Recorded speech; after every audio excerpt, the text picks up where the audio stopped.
Hello guys, welcome to our YouTube channel, that is Edo Group of Excellence.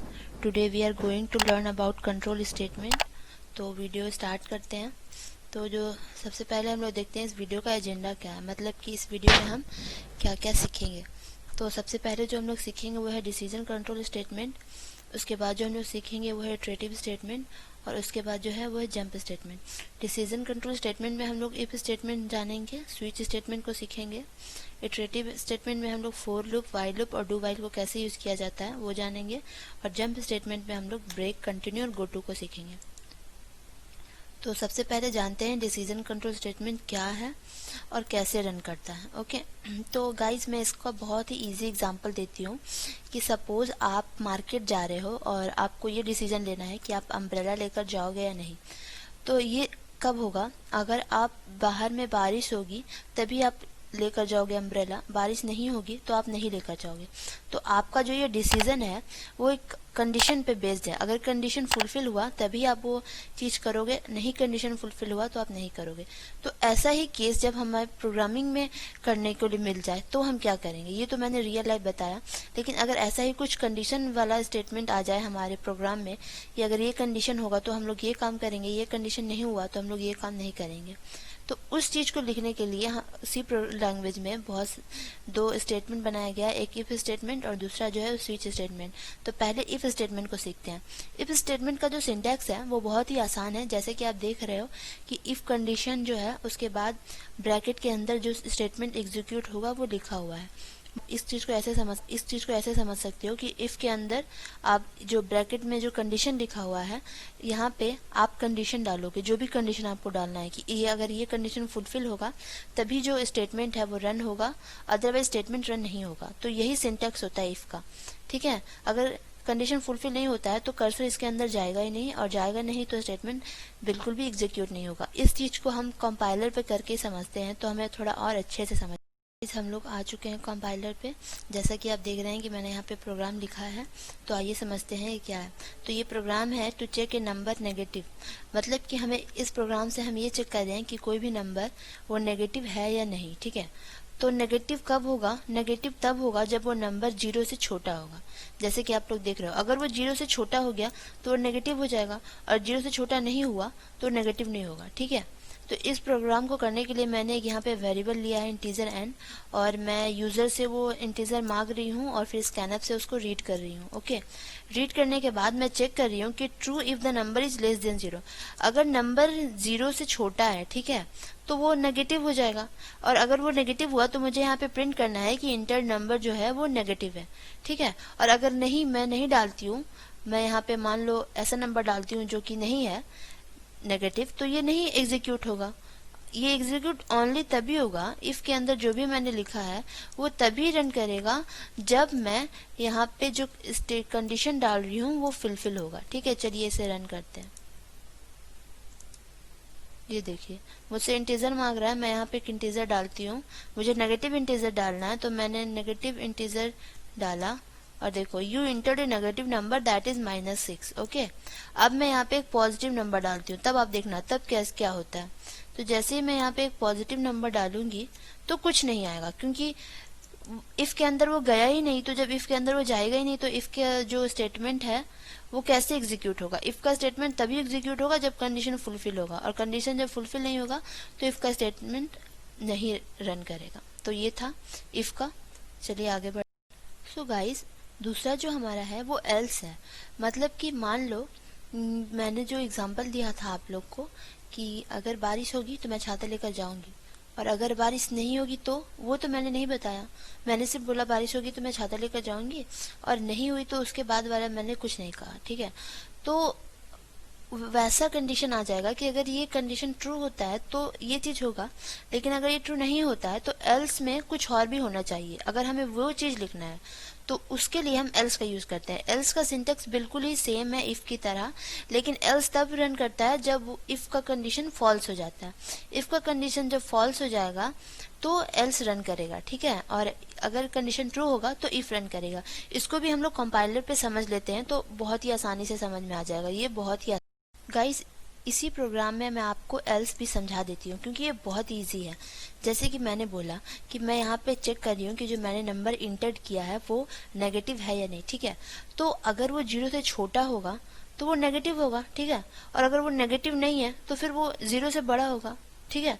तो इस number को मैं, इस चीज़ को मैं यहाँ पे प्रिंट करती हूँ, इंटर्ड नंबर इज ग्रेटर और इक्वल टू 0।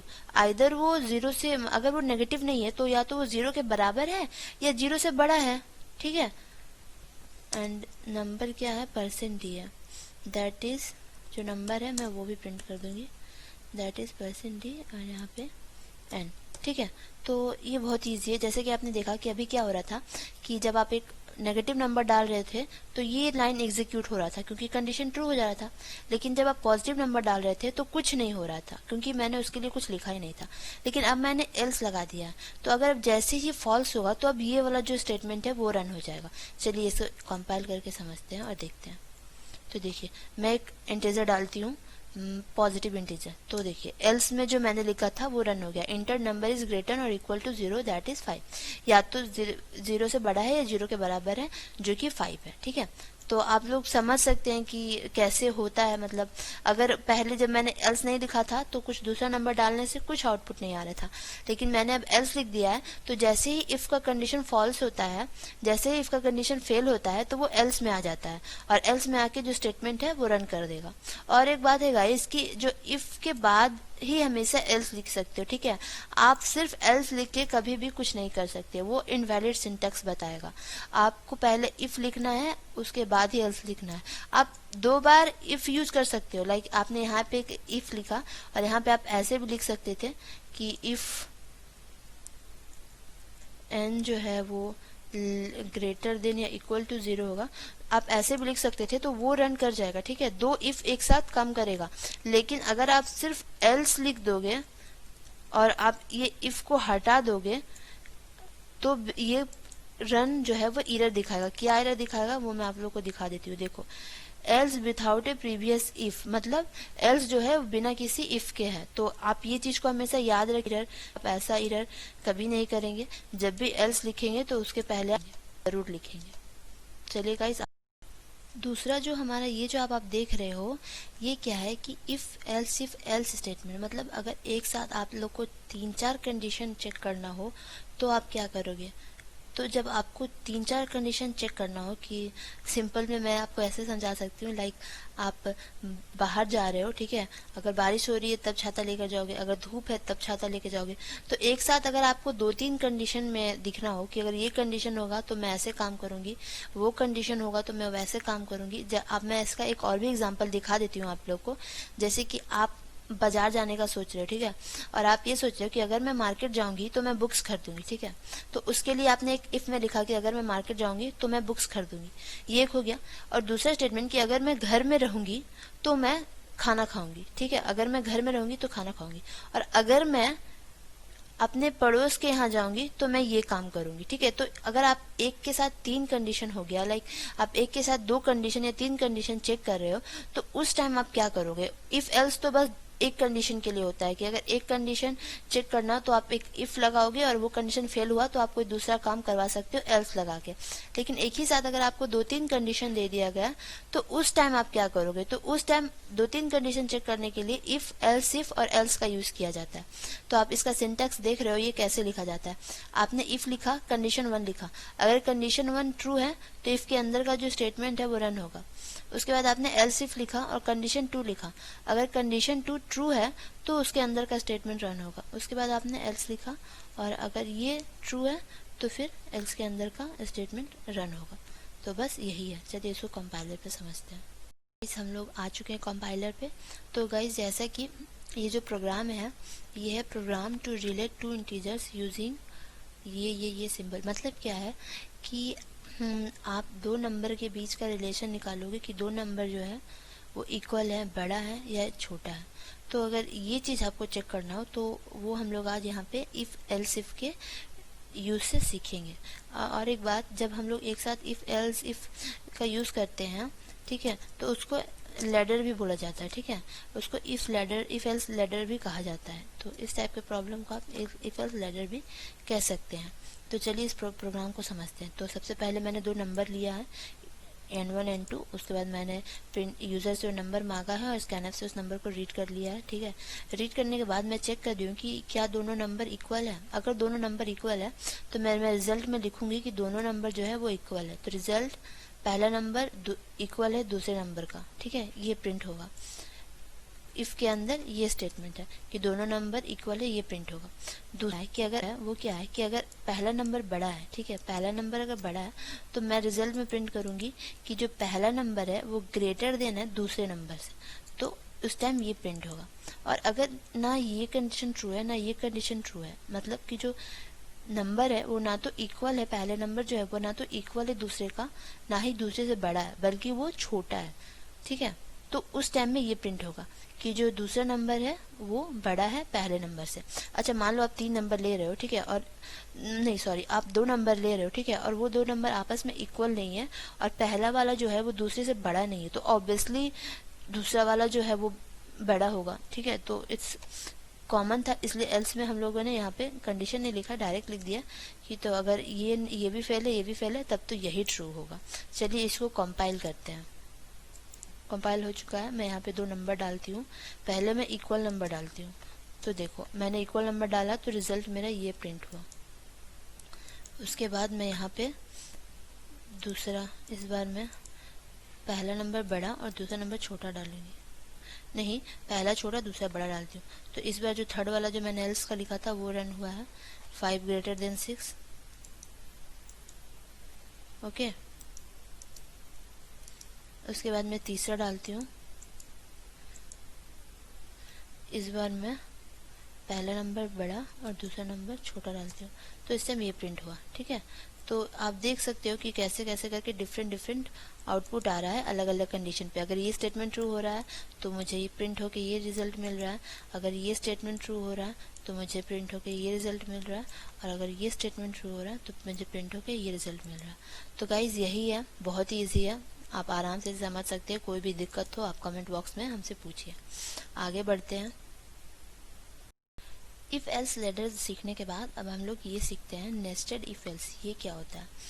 तो गाइस ये जो है ये थोड़ा थोड़ा सिमिलर है इफ एल्स की तरह, लेकिन ये उससे बिल्कुल ही अलग है। आप इसको अच्छे से समझिएगा तो आपको दोनों में डिफरेंस समझ में आ जाएगा। जैसे कि आप देख रहे हो यहाँ पे मैंने जो लिखा है इसका सिंटैक्स कि इफ कंडीशन 1, ओके, कंडीशन 1 अगर ट्रू है तो इसके अंदर कर्सर जाएगा, उसके बाद वो चेक करेगा कि क्या कंडीशन 2 भी ट्रू है। अगर कंडीशन 2 ट्रू रहेगा तो वो कंडीशन 1 और 2 जब दोनों ही ट्रू होगा तो इसके अंदर का जो स्टेटमेंट है वो रन होगा, ओके। और अगर अदरवाइज क्या होता है कि कंडीशन 1 तो ट्रू है लेकिन कंडीशन 2 जो है वो फेल हो जा रहा है, ठीक है। तो उस टाइम में यहाँ पे मैंने एक एल्स लिखा है और condition 1 is true and condition 2 is false, तो मेरा एल्स के अंदर जो स्टेटमेंट है वो रन होगा। लेकिन अगर कंडीशन 1 ही फेल हो गया तो वो तो इसके अंदर जाएगा नहीं, तो फिर वो कंडीशन 2 चेक ही नहीं करेगा, वो डायरेक्ट यहाँ आ जाएगा और एल्स का जो अंदर जो भी स्टेटमेंट है उसको एग्जीक्यूट करेगा। इसलिए मैंने यहाँ पे लिखा है कि इफ कंडीशन 1 इज फॉल्स, मतलब कंडीशन 1 अगर फॉल्स हो गया तो कर्सर यहाँ पे आ गया और यहाँ पे आके एल्स के अंदर जो भी स्टेटमेंट लिखा है वो रन कर दिया, ठीक है। इसको कंपाइलर पे करते हैं तो और अच्छे से समझ में ये देखिए गाइज मैंने यहाँ पे नेस्टेड इफ एल्स का बहुत ही इजी सा एग्जांपल एक लिखा है। ये बहुत ही इजी है, आप इसको आसानी से समझ सकते हो, ठीक है। मेरा जो पहला वाला एग्जांपल था ना एकदम उसी से मिलता जुलता है, ठीक है, लेकिन ये थोड़ा सा इसमें मैंने एक लॉजिक लगाया है, आप उसे समझोगे तो आपको समझ में आएगा। जैसे कि इससे पहले वाला था उसमें क्या हो रहा था कि इफ़ ये है तो ये, अगर ये नहीं है तो ये नहीं है तो ये, और ये भी नहीं है तो ये, ठीक है। इस तरह से मैंने ये किया था, लेकिन इसी चीज़ को मैंने नेस्टेड इफ लगा के किया है। वो कैसे किया देखो, मैंने 2 नंबर लिया, 2 नंबर को यूज़र से मांगा और फिर स्कैनर से मैंने उसे रीड कर लिया। यहाँ तक तो बहुत ही बेसिक है गाइस, आपको समझ में आ जाएगा आसानी से। इसके बाद मैंने क्या किया कि लेटर सपोज मैंने 2 नंबर लिया, एक 5 लिया और दूसरा जो नंबर लिया वो 6 लिया, ठीक है। 5 और 6 मैंने 2 नंबर लिया है। अगर पहला नंबर जो है वो बड़ा होगा दूसरे से तो वो इसके अंदर आएगा, अदरवाइज नहीं आएगा। ठीक है, तो मेरा तो पहला नंबर बड़ा नहीं है, तो मैं आप लोगों को समझाने के लिए मैं यहाँ पे पहला नंबर बड़ा ले लेती हूँ। ठीक है, तो आप देख रहे हो कि मैंने 8 और 6 लिया है। ठीक है, तो पहला नंबर जो है वो तो बड़ा है, 6 है, एंड 1 इज ग्रेटर देन 6। यहाँ पे क्या है, ग्रेटर देन और इक्वल टू। तो मैंने इस ऑपरेटर का यूज़ सिखा चुकी हूँ मैं अपने पहले की वीडियो में, तो अगर आपको ऑपरेटर में कोई भी प्रॉब्लम है तो आप पुराने वीडियोस जाके देख सकते हैं। तो गाइज जैसे कि यहाँ पे कंटिन्यू करते हैं, तो जैसे यहाँ पे आप देखते हैं कि पहला नंबर अगर दूसरे नंबर से आइदर बड़ा है या इक्वल भी है, दोनों में से कुछ एक भी है, तो इसके अंदर जाएगा। तो आप देख रहे हो कि जो पहला नंबर है वो बड़ा है 6 से। ठीक है, तो इसके अंदर चला गया। अब इसके अंदर जाके वो देखेगा कि क्या 8 और 6 बराबर है, तो वो देखेगा कि नहीं, 8 और 6 बराबर तो नहीं है।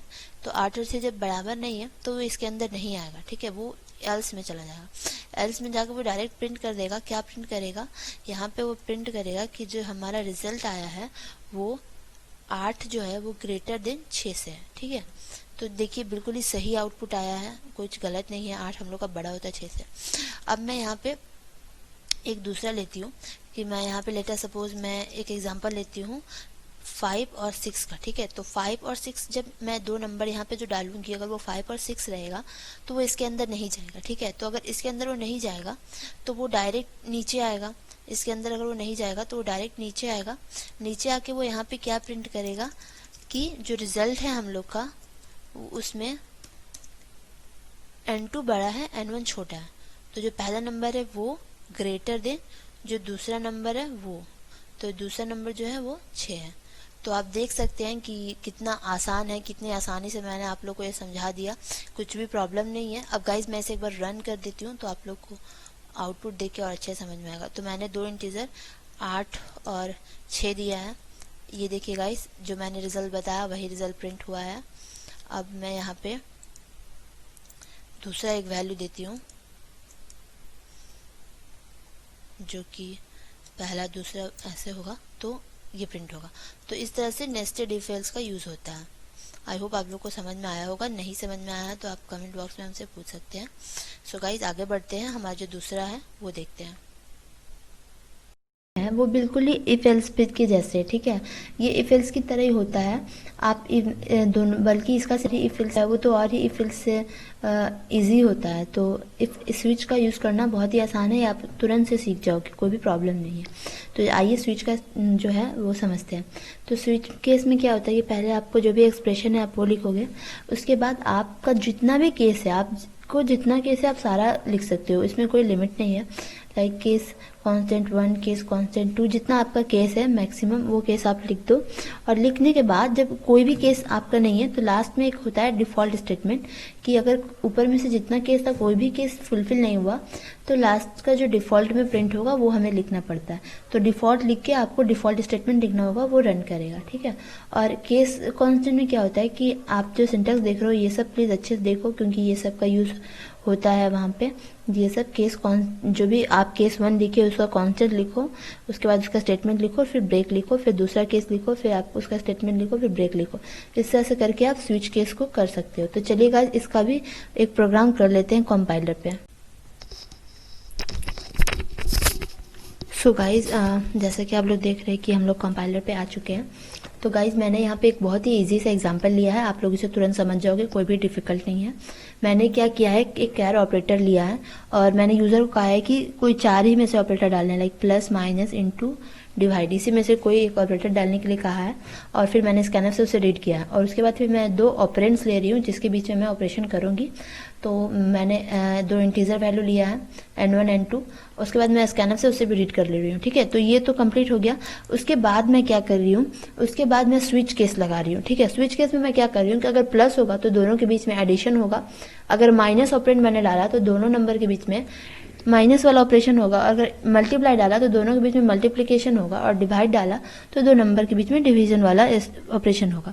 लेकिन अगर ये चारों में से कोई डिफरेंट डाल दिया, लाइक मैंने तो यूजर को कहा कि इसी चारों में से डालो, लेकिन फिर भी उसने कुछ और डाल दिया, तो मैं प्रिंट करूंगी डिफॉल्ट केस। डिफॉल्ट केस क्या होता है, जब चारों केस सेटिस्फाई नहीं करता तो डिफॉल्ट केस आता है। उसमें क्या प्रिंट होता है कि error operator is not correct. मैंने यहाँ पे लिखा error operator is not correct, मतलब जो भी मैं चाहती थी वो मुझे नहीं मिला, इसलिए मैंने ये प्रिंट किया। तो डिफॉल्ट केस में हमेशा वही लिखा जाता है जो आपको चारों केस में नहीं मिला, तो आप उसमें आप डिफ़ॉल्ट केस रख सकते हो कुछ भी। तो ये स्विच का सिंटैक्स है, डिफ़ॉल्ट आपको रखना पड़ेगा और बाकी केस आप जितना रखना है रख सकते हो। और जैसे कि मैंने कहा था कि केस स्टेटमेंट 1 में कांस्टेंट रखना पड़ता है अभी पीपीटी में, तो ये मैंने कांस्टेंट रखा है प्लस को, फिर मैंने यहाँ पे माइनस कांस्टेंट रखा है, ऐसे कर करके मैंने रखा है। ठीक है, अब मैं इसे रन करती हूँ और रन करके देखती हूँ कि काम करता है या नहीं। तो ये बिल्कुल ही अच्छे से कंपाइल हो चुका है, नो एरर। सो गाइज मुझे कोई एक ऑपरेटर डालने के लिए बोला जा रहा है, मैं यहाँ पे प्लस डालती हूँ। मुझे 2 ऑपरेंड डालने के लिए बोला जा रहा है, मैं 12 और 15 डालती हूँ। कि मैंने कि आप देख रहे हो कि मैंने प्लस डाला तो दोनों के बीच में एडिशन होके आ गया और बाकी सारा केस में गया ही नहीं, क्योंकि जो केस वो सेटिस्फाई करेगा वही केस में जाएगा ना, जो केस सेटिस्फाई नहीं करेगा उसमें क्यों जाएगा।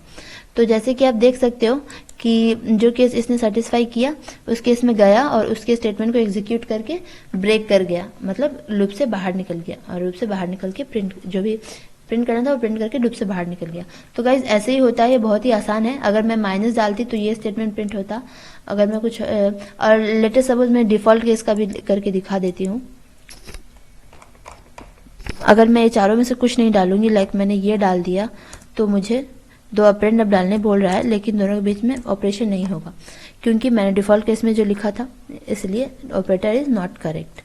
सो गाइज ये बहुत ही आसान है, आप इसे आराम से कर सकते हो। आगे बढ़ते हैं। गाइस वीडियो बहुत लंबी हो गई है, तो इसके बारे में और डिटेल्स में नेक्स्ट वीडियो में बात करेंगे। तब तक आप लोग इस वीडियो के डिस्क्रिप्शन बॉक्स में क्यूज़ का लिंक होगा, प्लीज़ आप उस क्यूज़ को ज़रूर अटेंड करें, क्यूज़ वीडियो पे बेस दें। और कहीं भी कुछ दिक्कत कोई परेशानी हो तो आप कमेंट बॉक्स में हमसे पूछ सकते हैं। Thank you so much guys, thank you so much for watching the full video. अगर वीडियो अच्छा लगा हो तो प्लीज़ लाइक शेयर करें और अगर चैनल पर पहली बार आए हैं तो प्लीज़ सब्सक्राइब करें।